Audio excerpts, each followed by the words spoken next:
Chapitre 5 de l'Évangile selon Marc. Ils arrivèrent de l'autre côté du lac, dans le pays des Géraséniens. Et aussitôt que Jésus eut débarqué, vint à sa rencontre, sortant des tombeaux, un homme possédé d'un esprit impur. Il avait sa demeure dans les tombeaux, et personne ne pouvait plus le lier, même avec une chaîne. Car souvent, on l'avait lié avec des entraves et avec des chaînes, mais il avait rompu les chaînes et brisé les entraves, et personne ne parvenait à le dompter.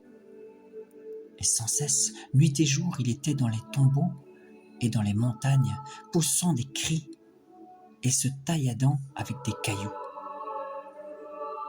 Voyant Jésus de loin, il accourut, se prosterna devant lui et cria d'une voix forte : « Que me veux-tu, Jésus, Fils du Dieu très haut ? Je t'adjure par Dieu, ne me tourmente pas. » Jésus lui disait en effet : « Sors de cet homme, esprit impur. » Et il lui demandait : « Quel est ton nom ? »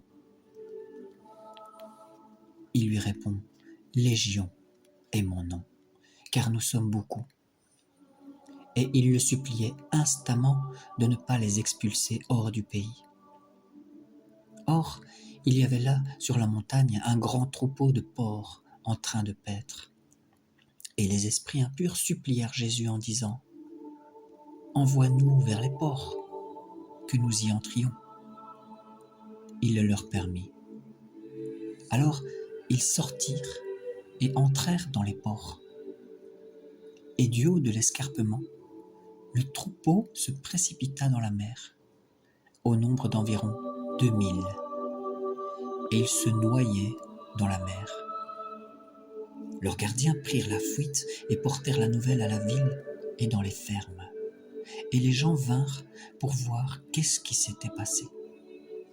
Ils arrivent auprès de Jésus et ils voient le démoniaque assis, vêtu et dans son bon sens, lui qui avait eu la légion. Et ils furent saisis de frayeur. Ceux qui avaient été témoins leur racontèrent comment cela s'était passé pour le posséder et ce qui était arrivé au porc. Alors, ils se mirent à prier Jésus de s'éloigner de leur territoire. Et comme il montait en barque, l'homme qui avait été possédé lui demandait de rester en sa compagnie. Il ne le lui accorda pas, mais il lui dit : « Va chez toi auprès des tiens et annonce-leur tout ce que le Seigneur a fait pour toi dans sa miséricorde. » Il s'en alla donc et se mit à publier dans la Décapole tout ce que Jésus avait fait pour lui. Et tout le monde était dans l'admiration.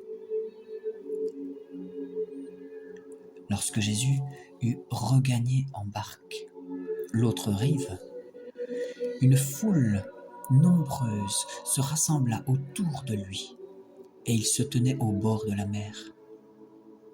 Arrive alors un des chefs de synagogue, nommé Jaïr ou Jaïrus, qui, le voyant, tombe à ses pieds et le supplie avec instance : « Ma petite fille est à toute extrémité de la mort. Viens lui imposer les mains pour qu'elle soit guérie et qu'elle vive. » Jésus partit avec lui, et une foule nombreuse le suivait, qui le pressait de tous côtés. Or, une femme atteinte d'un flux de sang depuis 12 ans, qui avait beaucoup souffert du fait de nombreux médecins et avait dépensé tout son avoir sans aucun profit, mais allait plutôt de mal en pis. Elle avait entendu parler de Jésus. Venant par derrière dans la foule, elle toucha son manteau, car elle se disait : « Si je touche au moins ses vêtements, je serai sauvée. » Aussitôt la source d'où elle perdait le sang fut tarie, et elle sentit dans son corps qu'elle était guérie de son infirmité. Aussitôt, Jésus eut conscience de la force qui était sortie de lui. et s'étant retourné dans la foule, il demandait: Qui a touché mes vêtements? Ses disciples lui disaient: Tu vois la foule qui te presse de tous côtés et tu demandes: Qui m'a touché?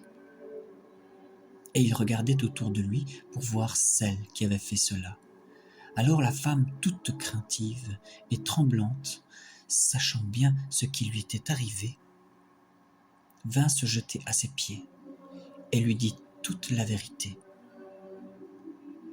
Ma fille, lui dit-il, ta foi t'a sauvée, va en paix et sois guérie de ton infirmité. Il parlait encore quand le chef de synagogue arrive des gens qui lui disent: Ta fille est morte, pourquoi déranger encore le maître?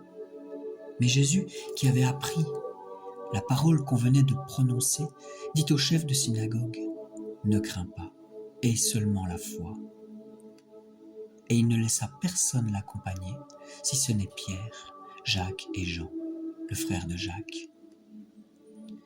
Ils arrivent à la maison du chef de synagogue et Jésus aperçoit du tumulte, des gens qui pleuraient et poussaient des grands cris. Étant entré, il leur dit: Pourquoi ce tumulte et ces pleurs? L'enfant n'est pas morte, mais elle dort. Et ils se moquaient de lui.